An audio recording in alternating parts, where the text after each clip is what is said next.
अंधांना नवी दृष्टी देणारा तू दे जादूगार.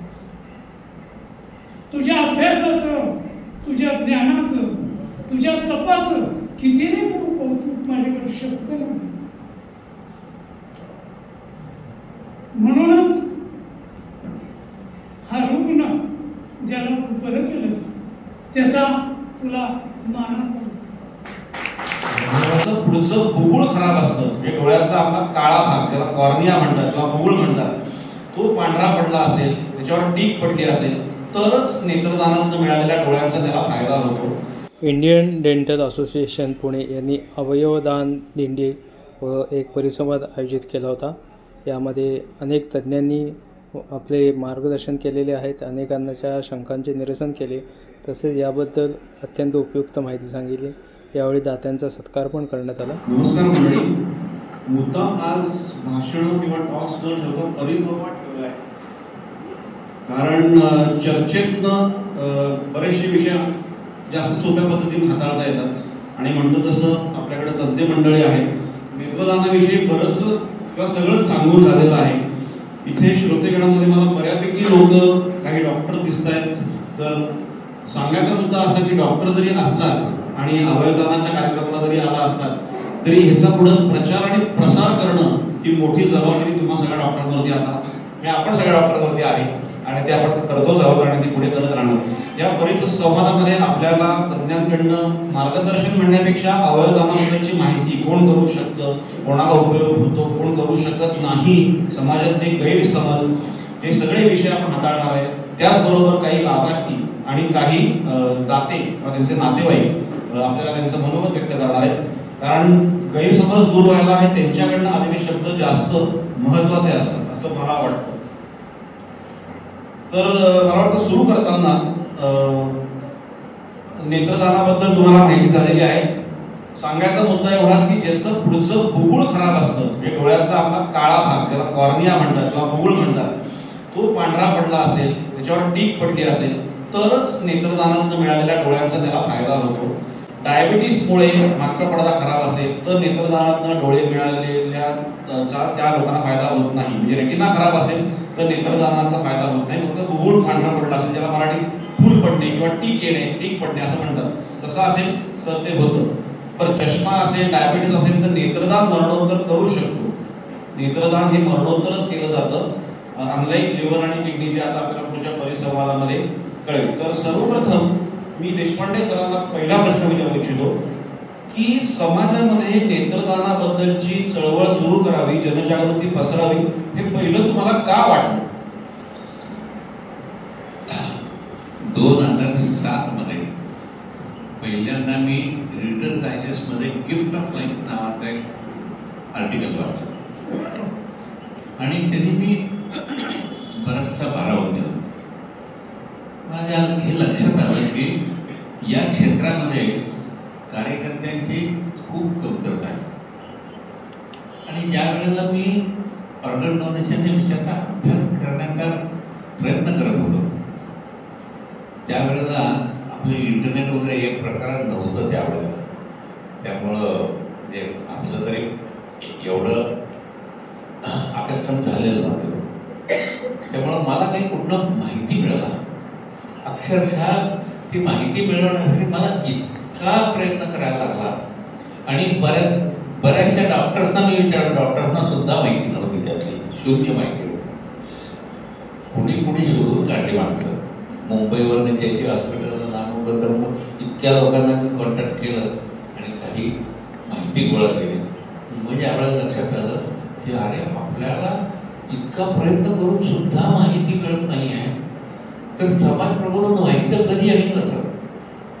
मग या क्षेत्रामध्ये कार्यकर्ता म्हणून आपण कार्य करावं आणि आपल्याला जे मिळते ज्ञान किंवा आपण जे करून घेण्याचा प्रयत्न करतो ते मिळाल्यानंतर आपण लोकांच्या मध्ये प्रस्तुत करावं. जे जे आपणाशी थांबे ते इतरांशी सांगावे, शहाणे करूनच जोडावे सगळं जण, या भूमिकेतनं मी मग या क्षेत्राकडे वळलो. आणखी मग पुढं या क्षेत्राचा मी खरं म्हणजे तुम्ही जे म्हणता किंवा बरेचसे लोक म्हणतात की प्रचार प्रसार हा शब्द मी वापरत नाही, त्या गोष्टीला धिक्कारायला. प्रचार प्रसार म्हणलं की निवडणूक डोक्यात येते. त्यामुळं मी या गोष्टीला प्रबोधन म्हणतो. आम्ही अवयव दानाचा प्रचार प्रसार करत नाही, आम्ही अवयव दानाचं प्रबोधन करतो. त्यामुळं माझी सगळ्यांना आपल्या कार्यकर्त्यांना मी नेहमी विनंती करतो की याला प्रचार प्रसार म्हणू नका, कारण एक प्रचारकी थाट किंवा एक मार्केटिंगचा कन्सेप्ट लोकांच्या डोक्यात येतो. त्याच्याऐवजी प्रबोधन हा, कारण की शहाणे करून सोडावे सगळं जण म्हणतो आपण, त्यामुळं प्रबोधन हा शब्द वापरणं जास्त चांगलं. त्यामुळं माझी सगळ्या कार्यकर्त्यांना काय विनंती असते. अगदी बरोबर, अगदी बरोबर. तुम्ही म्हटलं तसं प्रबोधन महत्वाचं, आणि दान म्हणजे फक्त पैसा नाही, अवयव सुद्धा आपण दान करू शकतो. रचिल्या ऋषी मुनींनी ज्याच्या ऋचानंतर टंका विनायकारे संतो दिवंगा, अतिशय प्रसिद्ध गाणं आहे मंगेशकरचं. याच्यावरती नेत्रदानाविषयी 4 ओळी मी दिलेल्या आहेत. 4 नसतील 16 असतील, कारण ती कळवी आहे. तर मी भक्तीला विनंती करतो की तिने ते तुमच्यासमोर सादर करावं, आणि मग पुढच्या परिसंवाद, आपण हा परिसंवाद गप्पा गोष्टी गाणी असाच घेणार आहोत, म्हणजे एक सुरी नाही होणार, पण हा पण सूर त्यातला महत्वाचा आहे.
दाता ह्या सगळ्यामध्ये सगळ्यात महत्वाचा असतो, कारण शेवटी सगळ्याकरता डोनेशन लागतात, त्याला डोनर लागतात.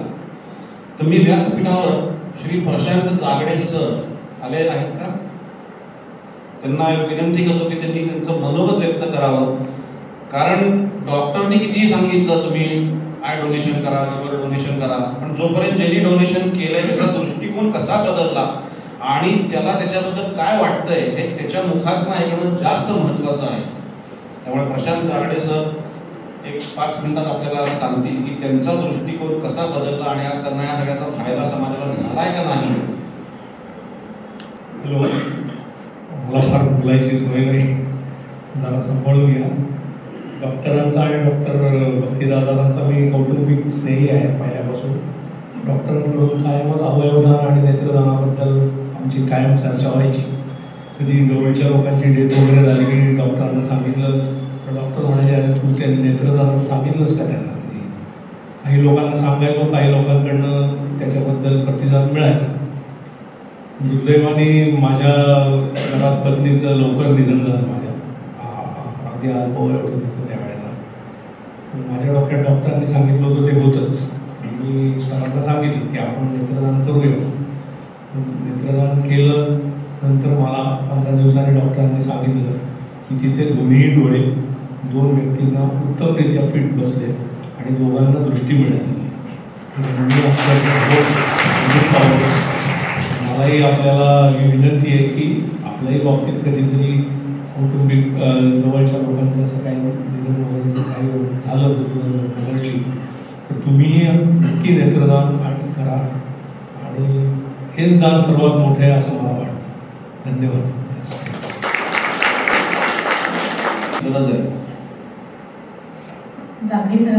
सर, अशाच अजून एक दाता संगीता नायक मॅडम, त्यांनाही मी विनंती करतो. त्या आहेत.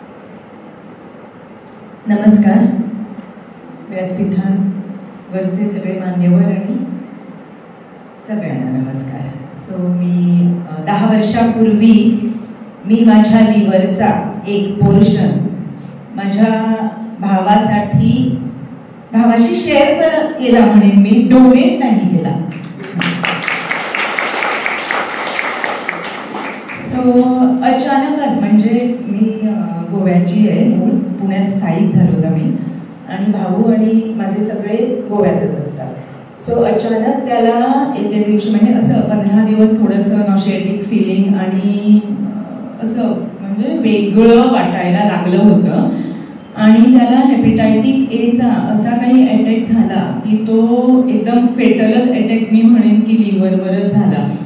त्याच्यानंतर एमर्जन्सी एवढी आली की त्याला ज्यावेळी गोव्यात ॲडमिट केला त्यावेळी ते म्हणाले की इथं बहुतेक लिव्हर ट्रान्सप्लांटची गरज लागणार आहे आणि त्याला जेवढं शक्य आहे तेवढ्या लवकरात लवकर बेंगलोरला हलवा. म्हणजे तिथल्या त्या हेपेटॉलॉजिस्टचे मित्र बेंगलोरला असल्यामुळे बेंगलोर सजेस्ट केलं.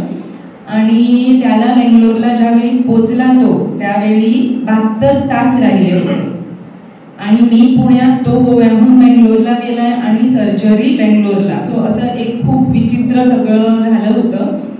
आणि मला कॉल आला त्यावेळी. मी अगदी लगेचच, आणि खूपच लिगल प्रोसिजर वगैरे असते, म्हणजे माझं लग्न झाल्यामुळे ते सासरच्यांचं म्हणजे मिस्टरांचं NOC वगैरे, आणि खूप म्हणजे आमच्या हातात मी म्हणेन शून्य वेळ होती. आणि त्यातनं हे सगळं पार पडून ते घेऊन मी अगदी दुसऱ्या दिवशी तिथे पोचले. ज्यावेळी मी पोचले त्यावेळी 48 तास हातात होते. मग एक कॅडेव्हरिक म्हणजे ब्रेन-डेड झालेल्याचं लिव्हर मिळतंय असं कळलं. म्हणून मग ते डॉक्टर आणि त्यांची टीम मंगळूरला गेली, बेंगलोरहून बेंगलोरला चार्टर फ्लाईटने. तिथनं ते लिव्हर आणलं, पण त्याचे 50% चान्सेस होते. म्हणजे एवढं सगळं असं नंदाचा पाढा चालू झाला होता. मग मध्यरात्री माझ्या टेस्ट सुरू झाल्या. माझ्या टेस्टमध्ये सुद्धा अनेक डिफिकल्टीज आल्या की माझा ECG आणि स्ट्रेस टेस्टचा फर्स्ट पॉझिटिव्ह आला रिपोर्ट. त्यामुळे मग मी नाही डोनेट करू शकणार. शेवटी ते म्हणाले की एन्जिओग्राफी जर क्लिअर झालं की तुला ब्लॉक्स वगैरे काही नाही तर तू डोनेट करू शकशील. एन्जिओग्राफी केली माझी. फॉर्च्युनेटली तो सगळा रिपोर्ट क्लीन आणि क्लिअर आल्यामुळे एमर्जन्सीवर आमची सर्जरी झाली. आणि आज मी खरंच एक गर्वाने सांगू इच्छिते की मीच नाही तर माझा भाऊ सुद्धा आज एवढा फिट आला. कोइन्सिडन्स सांगते, आत्ता माझा फोन वाजला. माझा भाऊ जर्मनीला वर्ल्ड ट्रान्सप्लांट गेम्ससाठी गेलाय.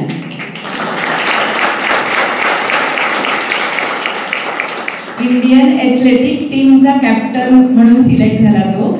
आणि परवाच 15 ऑगस्टला तो इथनं तिथे गेला. आणि आत्ता तुम्ही माझं नाव अनाऊन्स केलं तर त्याचा फोन वाजत होता. म्हणजे आमची लिंकच अशी वेगळी तयार झाली. ऑफकोर्स आम्ही सगळे सिबलिंग्स खूपच क्लोज आहोत, टचवूड. पण मी माझ्या गोष्टीपेक्षा हे सांगू इच्छिते की तुम्हाला कुणाला तरी खरं वाटेल का मला बघून की मी ऑलरेडी ऑर्गन डोनर आहे.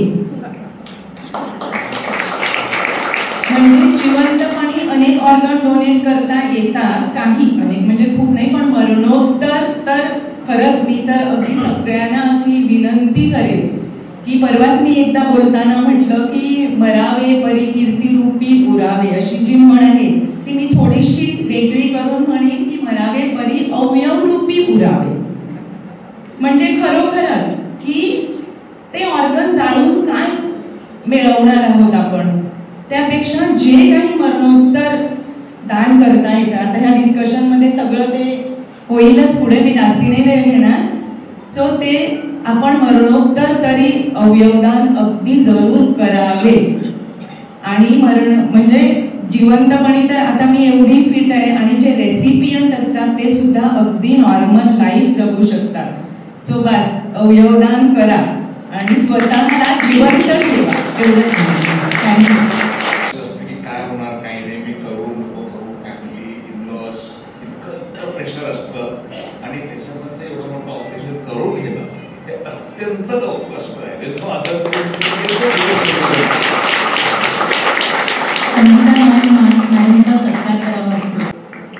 धन्यवाद मॅडम.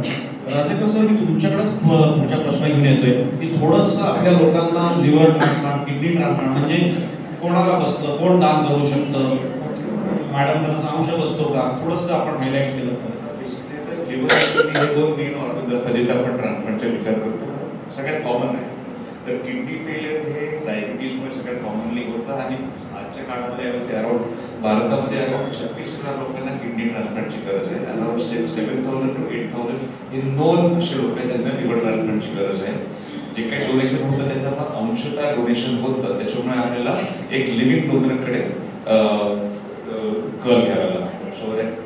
तर लिव्हिंग डोनर फॉर्च्युनेटली किडनीमध्ये आपल्याकडे 2 किडनी असल्यामुळे आणि कुणी एका किडनीवरती काम करू शकतो, म्हणून किडनीचं एक किडनी डोनेट करता येते. लिव्हरबद्दल बऱ्याच लोकांना माहिती नाही. आपलं लिव्हर बरंच मोठं असतं आणि आपण खूप ऐकलंय की त्याचा पार्ट सुद्धा इनफ असतो आपल्या सर्वायवलसाठी. त्याच्यामुळे आजच्या काळात आपल्याला सर्जिकल ॲडव्हान्सेस अनॅटमीची माहिती वगैरे सगळ्याची वापरून त्या लिव्हरला स्प्लिट करून त्याचे 2 कम्प्लिटली फंक्शनिंग पार्ट्स करून त्यातले एक पार्ट डोनेट करू शकतो. तर त्याच्यामुळे लिव्हिंग डोनर पॉसिबल आहे आणि कॅडॅव्हरिक डोनर्स पॉसिबल. कॅडॅव्हरिक म्हणजे ब्रेन डेड व्यक्तीला. आणि कुणाला ट्रान्सप्लांट करतात तर याच्यामध्ये तो एक शब्द आहे इरिव्हर्सिबल लिव्हर किंवा इरिव्हर्सिबल किडनी फेलियर. आणि लिव्हर फेलियर हे युजली लॉंग स्टँडिंग आजारामुळे असतं. आजच्या काळात हे फॅटी लिव्हर सगळ्यात जास्त कॉमन आहे. आधीच्या 10 वर्षापूर्वी आपण जर बघितलं तर अल्कोहॉल, हेपॅटायटिस बी आणि हेपॅटायटिस सी, अवेअरनेसमुळे हेपॅटायटिस बी आणि हेपॅटायटिस सी आणि ट्रीटमेंटमुळे कमी झाले खूप. आणि अल्कोहॉल अर्ली डिटेक्शनमुळे बराचसा लिमिटेशन आलं. तर आता फॅटी लिव्हरवरती आपण जितकं बोललं ते कमीच ॲक्च्युली सोल्युशन. पण फॅटी लिव्हर आजच्या काळाची कॉन्ट्रीब्युट करून 40% लिव्हर फेलियर हे फॅटी लिव्हरमुळे होतात.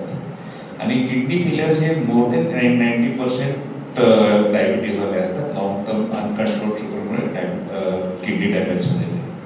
तर आता मग ज्यांना ट्रान्सप्लांट पाहिजे, त्यांना ऑर्गनची गरज असते, त्यांनी एखाद्या ट्रान्सप्लांट सेंटरबरोबर नाव नोंदणी करायला लागते. ते लिव्हिंग डोनर असू दे किंवा कॅडॅव्हर. लिव्हिंग डोनर असलं तरी नोंदणी का करायला लागते? जर लिव्हिंग डोनर असेल आणि ट्रान्सप्लांटच्या आधी एक कॅडॅव्हरिक ऑर्गन अवेलेबल झालं तर लिव्हिंग डोनर रिस्क नको म्हणून ते कॅडॅव्हरिक ऑर्गन प्रिफर केलं जातं. त्याच्यामुळे ते नाव नोंदणी करायलाच लागते, लिगल रिक्वायरमेंट आहे. आणि मग लिव्हिंग डोनर असेल तर तो कायद्याप्रमाणे नात्यातलाच कोणतरी पाहिजे, जे नातं सिद्ध करता आलं पाहिजे. त्याच्यासाठी एथिक्स कमिटी बसते आणि त्याच्यामुळे त्याच्यामध्ये अफरातफरी होऊ शकत नाही. आणि मग कॅडॅव्हरिक डोनर जर म्हटलं तर कॅडॅव्हरसाठी आपली नाव नोंदणी करायला लागते. डिपेंडिंग ऑन ब्लड ग्रुप आणि मॅचिंग याच्यावरती किती लवकर ते ऑर्गन मिळू शकेल, किती नाही मिळू शकेल हे असतं. तर आता आजच्या काळामध्ये स्टेटमध्ये आपण फक्त एकाच हॉस्पिटलला नाव नोंदणी करू शकतो. अराउंड 3 years अगो आपण डिव्हिजनल करू शकतो, म्हणजे पुणे झोनमध्ये वेगळं, बॉम्बे झोनमध्ये वेगळं. तर आता स्टेटमध्ये फक्त एकाच ठिकाणी करता येतं आणि दुसऱ्या स्टेटमध्ये पण करता येतं, पण ते इट्स अ डिफरंट सॉर्ट होतं. आपल्या भारतामध्ये there are 3 levels, म्हणजे national organ and tissue organ and tissue transplantation organization, मग regional organ and tissue transplantation organization आणि state organ donation tissue transplantation organization. तर 3 लेवल्सला आपली नाव नोंदणी होते. तर ऑर्गन आधी रिजनमध्ये ऑफर केलं जातं, मग स्टेटमध्ये ऑफर केलं जातं, मग नॅशनल रिजनमध्ये ऑफर केलं जातं आणि मग कंट्री लेवलला ऑफर केलं जातं. आता कंट्री लेवलला ऑफर होणाऱ्यावर युजली हार्ट आणि लिव्हर लंग्स असतात, कारण त्याचे ट्रान्सप्लांट करणारे लोक फार कमी आहेत. पण लिव्हर आणि किडनीसाठी रिजनल लेवलला युजली केलं जातं. महत्वाचा मुद्दा असा की कॅडेव्हरिक जे असतं, आता लिव्हर आणि किडनीला तुम्हाला तो पेशंट ब्रेन डेड लागतो, म्हणजे त्याचा रक्तपुरवठा चालू पाहिजे पण ब्रेन गेलेला आहे. अनलाईक स्किन आणि नेत्रदान हे त्याला कम्प्लीट डेथ लागते. म्हणजे ब्रेन डेड पर्सन जरी असेल तर त्याला एक वेगळं डेथ सर्टिफिकेट केलं जातं, जेणेकरून हे ऑर्गन रिट्रीव्ह केले जातात. आणि फॉर्म 4A नावाचं एक फायनल डेथ सर्टिफिकेट असतं, जे फायनल ECGवरती फ्लॅट लाईन आल्यावरती मिळतं, ज्याच्यानंतर आपण नेत्रदान किंवा स्किन डोनेशन करू शकतो. त्यामुळे आणि अर्थात देहदान करू शकतो. तर मी पुढचा प्रश्न असं पण सांगू इच्छितो की मगाशी मी नेत्रदानाबद्दल सांगितलेलंच आहे की आपल्या रूढी परंपरा इतक्या आहेत की लोकांच्या प्रश्न डोक्यात येत नाही. पण मी म्हणतो तसं समुपदेशक होणं आणि तुमच्या जवळच्या नेत्रपिढीला फोन करणं हे आता गरजेचं आहे. तसं एका तुम्ही डोनर व्हायचं असेल तर तुम्हाला फॉर्म भरायला लागतो का? कारण माझा असा समज आहे की फॉर्म भरणं हे जे आपण पूर्वापार चालत आलं की फॉर्म भरायला लागतो किंवा सगळं म्हणतात मी फॉर्म भरलाय. पण उदाहरण तुम्हाला मी देतो की आज समजा मी पुण्यामध्ये फॉर्म भरला आणि मी अजून 30 वर्षांनी माझ्या मुलाकडे दिल्लीला राहायला गेलो, तिथं माझा दुर्दैवी मृत्यू झाला, तर मी रजिस्टर्ड डोनर आहे की नाही हे जोपर्यंत आपली यंत्रणा चालू होणार नाही ऑनलाईन तोपर्यंत कळणार नाही. त्यामुळे फॉर्म भरण्यापेक्षा समुपदेशक होणं आणि नातेवाईकांना सांगणं हे महत्वाचं आत्ता आहे. राजेकर सर तुम्हाला काय वाटतं? एक्झॅक्टली बरोबर. ते फॉर्म भरणं हे गरजेचं नसतं. जर आपल्याकडे ऑर्गन डोनेशन कार्ड असेल तर ते फॅसिलिटेट करतं की फक्त त्यावरती आक्षेप कोणी घेऊ शकत नाही. पण सगळ्यात महत्त्वाचं म्हणजे आपल्या जवळच्या नातेवाईकांना सांगितलं की मला डोनेट करायचं आहे, तर मग इट बिकम व्हेरी इझी की त्यावेळेला शंका येत नाही की करायचं का नाही. आणि आपण डोनर चूज करताना कॅडेव्हरिक करावा का लाईव्ह रिलेटेड करावा? कारण बऱ्यापैकी लोकांनाही मनात शंका येते. बरोबर, अगदी बरोबर. तर कॅडेव्हरिक आणि लाईव्ह डोनर हे फक्त अर्जन्सीवरती डिपेंड होतं, बाकी तसं डिपेंडन्स काही नाही. फंक्शनल वेटिंग लिस्ट असते का? वेटिंग पिरियड वेगळा असतो. वेटिंग पिरियड वेगळा असतो म्हणण्यापेक्षा असं म्हणता येईल की लिव्हिंग डोनर आपण आपल्या सोयीनुसार जेव्हा पेशंट फिट आहे डोनर तयार आहे त्यावेळेला करता येतो. जे कॅडेव्हरिक डोनर म्हटलं तर आपल्याला tissue matching, blood group matching हे सगळं करायला लागतं. आणि मग आपल्याकडे अजून ती यंत्रणा जितकी स्ट्रीमलाईन नाही आहे, पण विदेशात असं म्हटलं तर म्हणजे की जिथं ऑर्गन ज्याला सगळ्यात जास्त गरज आहे आणि जिथं तो ऑर्गन सगळ्यात चांगलं काम करू शकतो अशा व्यक्तीला ते ऑर्गन दिलं जातं. तर मग ज्याची इमर्जन्सी आहे त्याला ते ऑर्गन पहिला मिळतं, पण त्याची इमर्जन्सी असली त्याला ऑर्गन उद्याच मिळेल असं काही नसतं. सो ऑर्गन डोनेशन जेव्हा केव्हा होईल तेव्हा मिळतं. पण जर स्पेनसारख्या ठिकाणी गेले तर स्पेनसारख्या ठिकाणी इमर्जन्सीमध्ये एक व्यक्तीला एका दिवसात 6 ऑर्गनची ऑफर आहे. तसं भारतात होत नाही.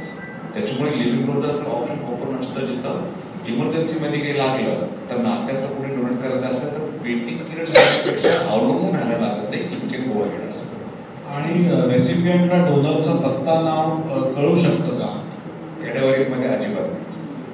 कॅडेव्हरिकमध्ये अजिबात नाही, कारण त्याच्यावर खूप गुंतागुंती होते. ऑर्गन चुकून काम नाही केलं तर मग कारण नेत्रदानामध्ये हाच प्रॉब्लेम होता की ते 100हून अधिक वर्ष नेत्रदान चालू आहे. आणि पूर्वी असं व्हायचं की कुठल्या तरी एक कैदी होता ज्याचे डोळे कोणाकडे मिळाले तो म्हणाले मला कैद्याचे डोळे मिळाले असं तसं. तर ह्या आपल्या समाजामध्ये हा विचार जोपर्यंत आहे म्हणून लिगली अजून दात्याचं नाव लाभार्थ्याला कळत नाही आणि आय थिंक तेच जास्त बरोबर आहे. देशपांडे सरांना मी विचारू शकतो की ह्याबाबत तुम्हाला काही समाजामध्ये असे काही आढळल्यात का घटना की जिथे म्हणजे आपल्या गैरसमज जसं आपण म्हणतो? नाही, गैरसमज तर खूपच आहे आणि गैरसमज दूर करणं हे तर आमचं काम आहे. मी महाराष्ट्रभर सगळीकडे घेतलेलं 4000 किलोमीटरच्या आतापर्यंत पदयात्रा करून छोट्या छोट्या खेडेगावामध्ये लोकांचे गैरसमज दूर करण्याचा प्रयत्न करण्याचंच काम पाहिजे महत्वाचं केलेलं आहे. तर गैरसमज लोकांच्या सगळ्याच बाबतीत आहे. आता याच्या बाबतीत जर बघितलं, अगदी डोळ्यांच्या बाबतीत आपण सुरुवात करू तर ते सिनेमात तुम्ही दाखवलं की बाबा पुढच्या जन्मी तो आंधळा बसेल. तर मी त्यावेळेला लोकांना सांगायचं की ठीक आहे, म्हणजे मग आता तुमचे जर दात दुखायला लागले आणि ते डॉक्टरने सांगितलं दात काढायचा आहे, नको नको मी दुखणं सहन करेन, पण पुढच्या जन्मात मी बिनदाताचा असेल असं चालेल का?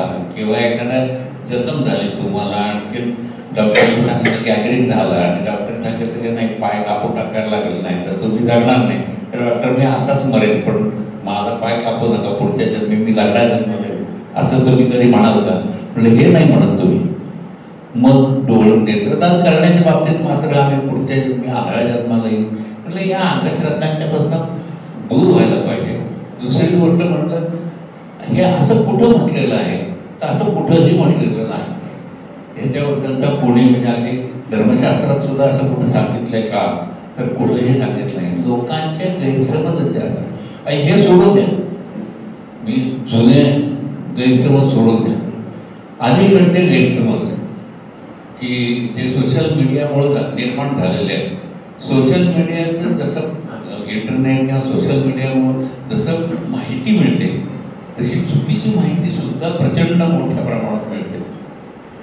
कधी कधी मेसेज येतो आपल्या मोबाईलवर की 2 जण माणसं हॉस्पिटलमध्ये मृत्यूपंथाला लागलेले आहेत आणि त्यांना किडनी दान करायचं आहे, 4 किडन्या उपलब्ध आहेत, तर तुम्ही ताबडतोब फॉरवर्ड करा. हा मेसेज कुणाला तरी हे तुम्हाला मिळेल, कुणाला तरी जीवदान मिळेल.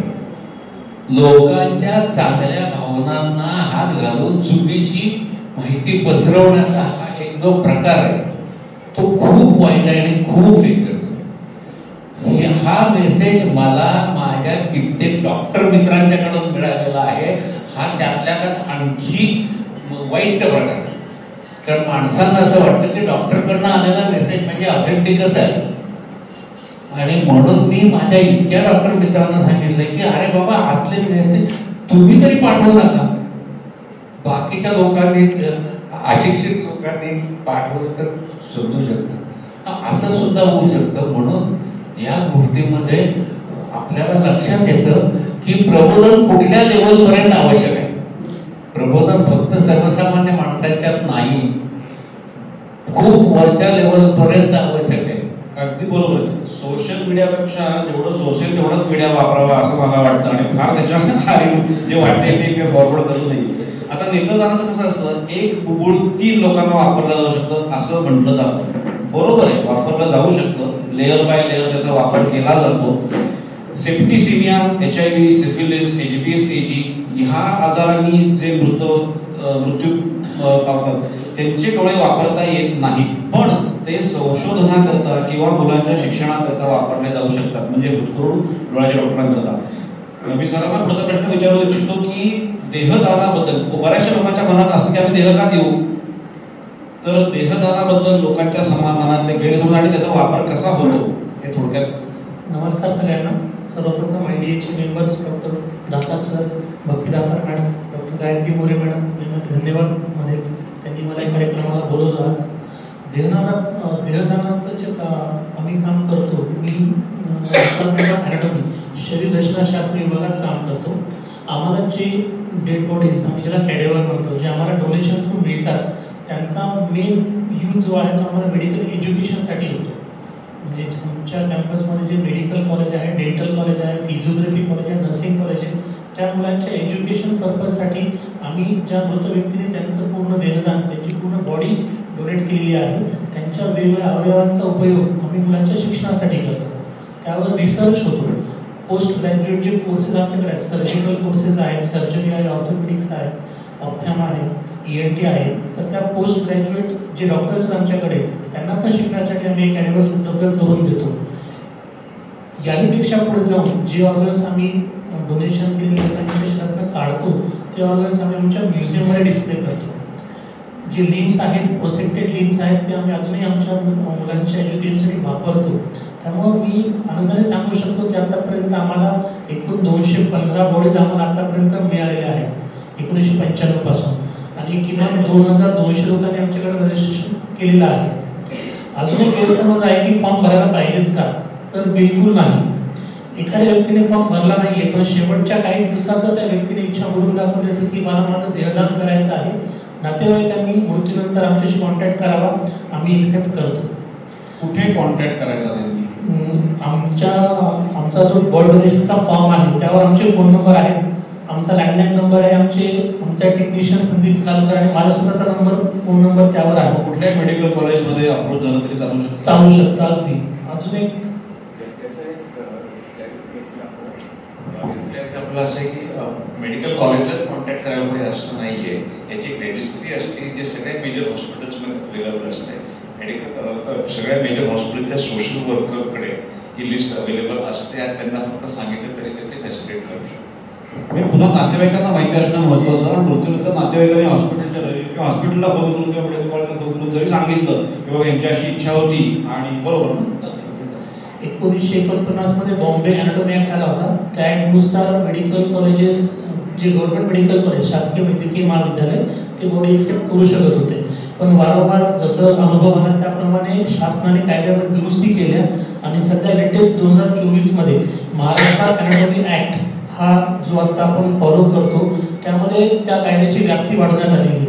म्हणजे त्यामध्ये नातेवाईक किंवा त्या रुग्णासोबत जी व्यक्ती राहते त्या व्यक्तीची कन्सेंट हे सफिशियंट आहे डोनेशन प्रोसेससाठी. या 2024च्या अमेंडमेंटमध्ये ती प्रोसेस खूप सिम्प्लिफाय करण्याचा प्रयत्न केलेला आहे. त्यामध्ये डॉक्टरांचा पोलिसांचा रोल डिफाईन करण्यात आलेला आहे. जर एखादी व्यक्तीने फॉर्म आमच्याकडे सबमिट केला असेल आणि त्या व्यक्तीचं दुर्दैवाने निधन दुसऱ्या राज्यामध्ये राजस्थान उत्तर प्रदेश तिकडे झालं असेल तर आम्ही असं म्हणतो की त्या व्यक्तीची जी इच्छा आहे त्या इच्छेचा आपण आदर केला पाहिजे. त्यानुसार ती व्यक्ती जर राजस्थानमध्ये डेथ झाली असेल तर त्यांनी तिथल्या जवळच्या वैद्यकीय महाविद्यालय किंवा रुग्णालयात जाऊन त्यांनी देहदान करावे. अगदी बरोबर. थोडक्यात काहीही वाया जाऊ द्यायचं नाही हा आपला इथला टेक होम मेसेज आहे. त्याच्यामध्ये फॉरेनमध्ये जर डेथ झाला तर मग कसं काय? तिकडचे कायदे लागू पडतील. त्या कायद्यानुसार काहीतरी वेगळं. फॉरेनमध्ये डेथ झालं तर तिकडचे कायदे लागू पडतात. पण शिवाय आपले तिकडे जसं ते बॉडी इकडे ट्रान्सफर करण्यासाठी ते लिगल हॅसेज असतात. थोड्या काळामध्ये ते प्रॉब्लेममध्ये तिकडंच डोनेट करता येत असेल तर ते एक्सेप्ट करतात. US मध्ये एक्सेप्ट करतात, मला युरोपचं माहीत नाही आहे. आणि हे बेसिकली बॉडी डोनेशनचा सगळ्यात मोठा इश्यू काय असतो की वॉट आय हॅव एक्सपिरियन्स की लोकांचं हे असतं की इतकी धावपळ कोण करेल, तर धावपळ काहीही करायला लागत नाही. ते सगळं फॅसिलिटेट केलं जातं. कुठल्याच दानासाठी धावपळ करायला लागत नाही. तुमचं देहदान असो नेत्रदान असो तुम्हाला फक्त एक फोन करायचा असतो. तेवढीही क्षमता तुमच्यात नसेल तर तुमच्या जगण्याला खरंच काही अर्थ नाही असं मला वाटतं. एक फोन फक्त करायचा आहे की बाबा यांचं हे दान करायचं आहे. आणि आता मी म्हटलं तसं की ह्याचा खरंच फायदा होतो का, तर इथे मी तुमच्यासमोर 2 लाभार्थी बोलवणार आहे ज्यांनी तुम्हाला खरंच कळेल की याचा फायदा होतो की नाही. श्री बेलुरकर सर, मी त्यांना विनंती करतो ते कुठलंही चांगलं कार्य करायचं असेल तर नुसतं मार्गदर्शन नाही करून जमत किंवा लोकांना मोठ्या मोठ्या गप्पा मारून नाही जमत. त्याची सुरुवात आपण करायला पाहिजे, तेव्हा ते कुठेतरी यशस्वी होतं असं माझं समज आहे. पण दातार सरांना भेटायला आणि मी दातार सरांना भेटलो. त्यांनी मला ड्रॉप दिले, पुन्हा फॉलोअपला बोलवलं आणि त्यांनी मला सांगितलं की तुम्हाला डोळ्याचं बुबुळ बदलण्याशिवाय पर्याय नाही, तर आयुष्यभर हा त्रास सहन करावा लागेल. अंधांना नवी दृष्टी देणारा तुझे तुझ्या अभ्यासाचं, तुझ्या ज्ञानाचं, तुझ्या तपाचं किती रे करू कौतुक, माझ्याकडे शब्द नाही. म्हणूनच हा रुग्ण ज्याला तू बरं केलंस त्याचा तुला मानाचा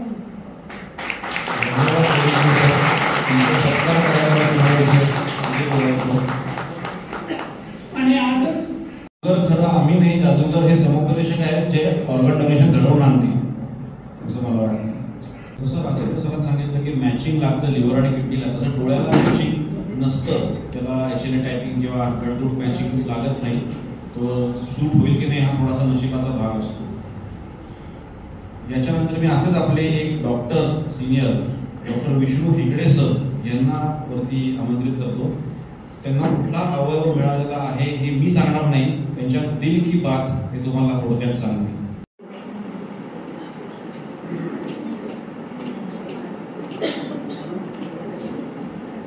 सर्वप्रथम मला एक हिंदी सिनेमाचं गाण्याची एक ओळ मी सांगतो. सुनाई देती है जिसकी धड़कन, तुम्हारा दिल या हमारा दिल है. आता तशीच काही अवस्था माझी झालेली आहे. छाती माझी आहे पण हृदय दुसऱ्या कुठल्यातरी व्यक्तीचं आहे. ती व्यक्ती पुरुष आहे का स्त्री आहे हे पण मला माहिती नाही. ते तरुण आहे का वयोवृद्ध आहे हेही माहिती नाही. आणि ती कुठल्या जातीची कुठल्या धर्माची आहे हेही मला माहिती नाही. पण ज्या कुठल्या व्यक्तीने हे हृदय मला दान केलेलं आहे त्याला शतशत नमन. आणि मी त्या व्यक्तीचा खूप खूप ऋणी आहे. मी माझं वारजे येथे प्रॅक्टिस करत आहे. मी एक पिडियाट्रिशियन आहे आणि माझा हार्ट ट्रान्सप्लांट म्हणजे हृदय प्रत्यारोपण हे 2020 साली म्हणजे 5 वर्षापूर्वी चेन्नई येथे झालं. कारण 2019 सालामध्ये मला सिव्हिअर हार्ट फेल्युअर होतं.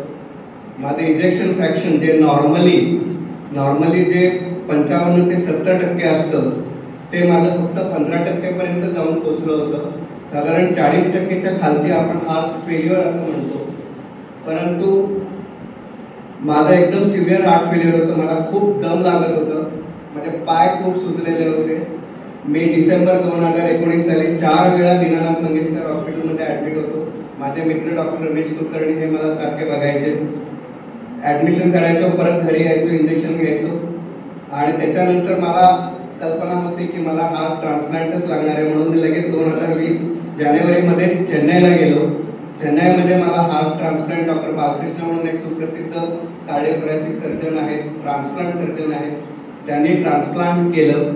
आणि त्या ट्रान्सप्लांटमुळे त्याच्यानंतर ICU मध्ये ॲडमिट करून वॉर्डात ॲडमिट करून 1-2 महिन्यानंतर मी जेव्हा पुण्याला आलो तेव्हा माझा हार्ट पूर्णपणे नॉर्मल होता. आणि आत्ता माझं त्याच्यानंतर माझं इजेक्शन फ्रॅक्शन जे 15% होतं ते 70% म्हणजे टोटली नॉर्मल होतं. आणि आता या क्षणाला मी डोंगर चढू शकतो. म्हणजे शिवगडावरती पण चढून आलोय. म्हणजे मी 20 ते 25 किलोमीटर सलग चालू शकतो. आता एका यांनी सांगितलं तसं WTG म्हणजे वर्ल्ड ट्रान्सप्लांट गेम्समध्ये पण काही लोकांनी भाग घेतलेला आहे. तर अशी संकल्पना काही लोकांच्या मनात असते की हा ट्रान्सप्लांट झालेले लोक अगदीच काहीच नीट जगू शकत नाहीत. ते अंथरुणाला खेळून असतात, त्यांना खूप दम लागत असतो, त्यांना ऑक्सिजनवरती असतात. तर तसं काहीही नाही आहे. अगदी नॉर्मल आयुष्य आम्ही जगतो. नॉर्मलपेक्षा जास्त चांगलं नॉर्मल जगतो कारण आम्ही सगळेच नियम पाळत असतो. मला जे हार्ट ट्रान्सप्लांटच्या अगोदर जे मला हार्ट फेल्युअर करता जे 10-12 गोळ्या चालू होत्या त्या आता कुठलीच गोळी चालू नाही आहे. मला फक्त 2 ट्रान्सप्लांटच्या निगडीत गोळी चालू आहे, बाकी काहीही चालू नाही आहे. त्याच्यामुळे हे जे मिसकन्सेप्शन आहे, जे गैरसमज आहे ते आपण काढून टाकावं. आणि अवयवदान हे एक श्रेष्ठ दान आहे हे आपण लक्षात ठेवावं. यांच्यासारखं माझ्यासारखेच बरीच काही लोक आहेत ज्यांना ट्रान्सप्लांट मिळाला आहे. हार्ट, लंग, लिव्हर, किडनी हे सगळ्यांनी मिळून आम्ही एक 27 लोकांनी मिळून एक आर्टिकल लिहिलं, एक पुस्तक छापलेलं आहे. त्याचं नाव आहे न्यू लाईफ न्यू बिगिनिंग्स. त्याच्यामध्ये खूप लोकांनी मिळून प्रत्येकाचं विचार आणि प्रत्येकाचं जे लाईफ स्टोरी आहे हे लिहिलेलं आहे या पुस्तकामार्गे. आणि हे पुस्तक आम्ही ऑगस्ट महिन्यामध्ये याच महिन्यामध्ये आम्ही पब्लिश केलेलं आहे. हे ॲमेझॉनमध्ये मिळतं. त्याच्यामध्ये डॉक्टरांचे पण इंटरव्ह्यू आहेत आणि ट्रान्सप्लांट प्रोसेस कशी असते हे जरा डिमिस्टिफाय म्हणजे एकदम व्यवस्थित सांगितलेलं आहे. तर अशा रीतीने आणि हे जे डॉक्टर बस्ती दातार आणि डॉक्टर समीर दातार आणि माझे मित्र डॉक्टर नितीन बर्वे यांनी जे काही हा कार्यक्रम रचला याला नक्कीच मदत करेल असं मला वाटतं. आणि बऱ्याच मिसकन्सेप्शन्स आहेत, ते मिसकन्सेप्शन बद्दल सगळे बोलतच आहेत. फक्त मी एकच सांगेन की धार्मिक काही अडचणी आहेत असं काही लोकांना वाटत असतं. एकच भगवद्गीतेचा श्लोक सांगतो, वासांसी जीर्णानी यथा विहाय नवानी गृणाती नरोपराणी तथा विहाय जीर्णा शरीराणी जीर्णानी अन्यानी संयानी नवानी देही, म्हणजे आपल्याला जसं नवीन वस्त्र घेण्यासाठी जुनं वस्त्र जसं टाकून देतो तसं आपलं हे अवयव शरीर सोडल्यानंतर नवीन आत्म्याकडे जातं, अशीच आपली समजूत नेहमीच असते. त्यामुळे अवयवदान करावं. अवयवदान हे श्रेष्ठ दान आहे. आणि त्यांनी जे लिहिलेलं आहे वाक्य, ऑर्गन डोनेशन जीना इसी का नाम है, तर तेच वाक्य मी पुढे जाऊन सांगेन की जीना इसी का नाम है आणि जीने के मरने के बाद भी जी सकते हैं आप, हेच सगळ्यात महत्त्वाचं आहे. आणि एक LICचं एक वाक्य होतं, जीने के साथ भी और जीने के बाद भी, तसंच आपल्या ऑर्गनच्या बाबतीत आहे. जीवनाच्या बरोबर पण असतात आणि जीवनाच्या नंतर पण असतात. एवढं सांगून मी माझ्या वाणीला पूर्ण विराम देतो. धन्यवाद. ते आम्हाला सिनियर सिटीजनना सांगू नका. एक नंबर असा की तो मी माझ्या मुलाजवळ ठेवून ठेवेन. तुमच्या या बाबतीत आम्ही आता कार्ड वाटतो. इथे कार्ड, या कार्डवर फोन नंबर आहे आणि एक QR कोड आहे. अच्छा, तो QR कोड जर तुम्ही स्कॅन केला, हॅलो, तर या कार्डवर 2 QR कोड आहेत. एका बाजूला हिरवा QR कोड आहे. हा हिरवा QR कोड जर तुम्ही स्कॅन केला तर तुम्हाला नोटो या राष्ट्रीय संस्थेचा अवयवदानाचा फॉर्म उपलब्ध होतो. तो तुम्हाला ऑनलाईन तुमच्या मोबाईलवर भरता येतो आणि तुमच्या मोबाईलवर ऑनलाईन ते डोनर कार्डही जनरेट होतं आपोआप आणि ते तुम्ही इतरांना दाखवू शकता. दुसरी गोष्ट म्हणजे त्या कार्डच्या दुसऱ्या बाजूला काळा QR कोड आहे. या काळ्या QR कोड जर तुम्ही स्कॅन केला तर अवयवदानाची गाथा नावाचं एक पुस्तक आम्ही प्रसिद्ध केलेलं आहे. ते जर तुम्ही प्रिंटेड पुस्तक घेतलं तर आम्ही थोडीफार किंमत घेतो, परंतु हे जर तुम्ही स्कॅन केलं आणखीन तुमच्या मोबाईलवर हे मोफत डाउनलोड होतं. त्याच्यामध्ये अवयवदान, देहदान वगैरे या सगळ्या बाबतीतली संपूर्ण माहिती दिलेली आहे आणि याच्यावर आमचे फोन नंबरही आहेत. तर हे कार्ड फक्त जवळ ठेवा. तुम्हाला सगळी माहिती आणि फॉर्म आणि फोन नंबर सगळं एका कार्डमध्ये अवेलेबल. आणि या व्यतिरिक्त तुम्ही हॉस्पिटलमध्ये जरी फोन केला, हॉस्पिटलमध्ये कुणाला फोन करायचा, कुठल्याही हॉस्पिटलचा जो बेसिक नंबर असतो प्रत्येक त्यांना जाऊन तुम्ही सांगा का नेत्रदानासाठी तुम्ही सांगितलं की असा आपण मृत्यू झालेला आहे, नेत्रदान करायचं आहे, की ते तुम्हाला आपोआप कनेक्ट करून देतात त्या टीमला. जसं मरणोत्तर देहदान असेल तर कुठल्याही मेडिकल कॉलेजला करू शकता. अवयवदानाकरता सुद्धा तुमचा कोणी जवळचा नातेवाईक समजा ब्रेन डेड असेल आणि तुम्हाला तुमचा अवयवदान, त्या हॉस्पिटल ऑथॉरिटीजना, ICU मध्ये तिथल्या डॉक्टरना किंवा त्या हॉस्पिटलमध्ये ग्रीफ काउन्सिलर असतात त्यांना जरी अप्रोच झाला तरी ही प्रक्रिया पूर्ण होऊ शकते. पण हे कॉलेजला द्यावं का हॉस्पिटलला सांगून ते देहदान असेल तर तुम्हाला कॉलेजला द्यावं लागेल. अवयवदान हे त्या त्या हॉस्पिटलमध्ये त्या त्या अनुषंगाने केलं जाईल. कॉलेज म्हटल्यानंतर कोणतं कॉलेज आपण ठरवायचं आणि तिथे विचारायचं का? हो, कुठल्याही कॉलेजचे नंबर तुम्हाला ऑनलाईन मिळतात. जळगाव मेडिकल कॉलेज असेल, PJ असेल, तुम्हाला देहदान करायचं असेल तर त्यांना फोन केला की त्यांची टीम आता मला एवढंच म्हणायचं की ते दात देतात का? हो, देतात. हो देतात. पण सह्याद्रीमध्ये मला अनुभव नाही आला असा. ते फॉर्म म्हणाले, फॉर्म मिळाला नाही. आणि दात नाही दिलं तर कार्यकर्त्यांना कोणालाही फोन केला तर तुम्हाला त्यांच्याकडे कार्ड तेवढं मिळालं.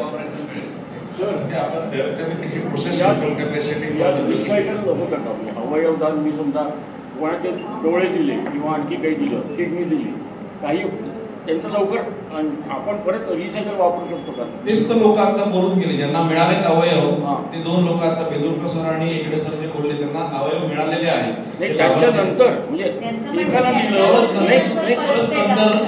नाही होऊ शकत. ऑर्गॅनिक ओके हेल्दी तुम्ही करू शकता नाही म्हणजे कोणी करू शकतात जे कंडिशन वरती त्या ऑर्गनच्या वायबिलिटीवरती वायबल असेल तर वापरण्यात येईल, वायबल नसेल सगळे ऑर्गन डोनेट केले जाऊ शकतात. कुणीना कुणीतरी ते वापरतात. जसं नोकरीनंतर रिटायर झालो आणि मी फिट असेल तर दुसरीकडे एक इंटर्नशिप असतो आणि रिसर्च करता सुद्धा, शिक्षणाकरता सुद्धा ते वापरता येतात. त्यामुळे काहीही वाया जाणार नाही. ते आता असे खूप पेशंट असतात जे इमर्जन्सी ट्रान्सप्लांटच्या लिस्टवरती असतात, त्यांना दुसरं काही ऑप्शन पुरवत नाही. मग त्यांना मार्जिनल ऑर्गन, आपण जे ऑर्गन व्यवस्थित काम करतात त्यांना मार्जिनल ऑर्गन म्हणतात, तेही दिले जातात. सर तो एक पॉइंट तुम्ही जरूर नमूद करा. एक लिस्ट असते आणि अकॉर्डिंग टू द लिस्टच ऑर्गन मिळतात. म्हणजे एखादा पॉलिटिशियन आहे, एखादा सिनेमा कलाकार आहे म्हणून त्याचा नंबर ऑर्गन डोनेशनमध्ये पुढे लागतो असं होत नाही. जी लिस्ट असते त्याप्रमाणेच सर्वसामान्य माणूस ज्यांनी लिस्टमध्ये नाव टाकलेलं आहे त्या लिस्टप्रमाणेच अवयवदान होतं. हे सगळ्यांनी लक्षात ठेवलं पाहिजे. त्याच्यात इमर्जन्सी प्रायोरिटी वगैरे असं असतं का? दोन गोष्टी असतात, एक थेराप्युटिक असतं आणि इमर्जन्सी असतं आणि वेट करू शकणार कंडिशन प्रमाणे त्या इमर्जन्सी वाल्यांना थोडंसं प्राधान्य दिलं जातं कारण त्यांना जीवाचा धोका असतो. त्यामुळे पण ह्या सगळ्या लिस्ट रोडच्या साईटवरती असतात आणि त्या हिशोबानेच करू शकतो. किंवा तुम्ही कोणालाही मधून पुढे सरकू शकत नाही कारण त्याचा सगळा हिशोब सरकारकडे असतो. नाहीतर ती आय बँक किंवा ते ऑर्गन ट्रान्सप्लांट सेंटर बंद पडू शकतं. एक प्रातिनिधिक प्रश्न विचारतो. आता वारसांची संबंध लागतो. एखाद्या माणसाचे सगळे वारस परदेशीच असतील तर काय व्यवस्था असते? ही सिग्नेचर किंवा कन्सेंट चालतंय का? हे विधित व्हावं. इथला कोणीही नातेवाईक विटनेस होणार असेल जो नंतर शेवटच्या क्रिया सगळं करणार आहे. कारण लिगली काय होतं, body is after death body he legally नातेवाईकांच्या ताब्यात जाते आणि त्यांच्या हातात असतं की ह्याचं पुढे काय करायचं. त्यामुळे इथे राहणारा जो व्यक्ती त्या बॉडीबद्दल पुढचं सगळं करणार आहे, मृतदेहाबद्दल करणार आहे, त्याच्याकडे ती राईट्स राहतात. त्यांनी विटनेस म्हणून साईन केली तर ते होऊ शकतं. जबाबदारी घेऊ शकतो, तो डोनेट करू शकतो. देहदान करायचं असेल तर किती तासामध्ये करायचं? देहदान किती तासात करू शकते? जेवढं लवकर करता येईल तेवढं लवकर करायचा प्रयत्न करायचा. आपण पहिले 4 ते 5 तास आपण क्रुशियल समजतो की नंतर बॉडीचं डिकम्पोजिशन चालू होतं. कारण सगळ्यांना वाटणार सरांचा जो प्रश्न होता की जर बाहेर नातेवाईक मुलगा मुलगी जर परदेशात असतील आणि अशा वेळेस जर त्या व्यक्तीला देहदान करायचं असेल तर आपण त्यांच्याकडे ईमेल पाठवून घेतो की तुम्ही ईमेल करा तुमची कन्सेंट आहे म्हणून आणि आम्ही बॉडी डोनेशन करून घेतो प्रोसेस पूर्ण. आणि जर नातेवाईक परदेशात येणार असेल वापस तर आम्ही त्याची वाट बघतो 3-4 दिवस. तोपर्यंत बॉडी आपण मॉर्चरीमध्ये ठेवतो आणि ते आल्यावरच नंतर आपण देहदान पूर्ण प्रोसेस पूर्ण करतो. मृत्यूनंतर फक्त त्वचादान आणि नेत्रदान होतं आणि ब्रेन डेड असेल तर अवयवदान होतं. हे बरोबर आहे का? बरोबर. आणि हार्टचं जे सांगितलं ते पुण्या मुंबई सारख्या ठिकाणी होत नाही, फक्त चेन्नईलाच जावं लागतं का?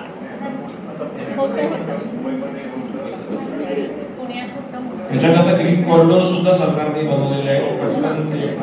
आता पुण्यामध्ये विवाह परमिशन आहे आणि मला वाटतं डिव्हायड परमिशन आहे.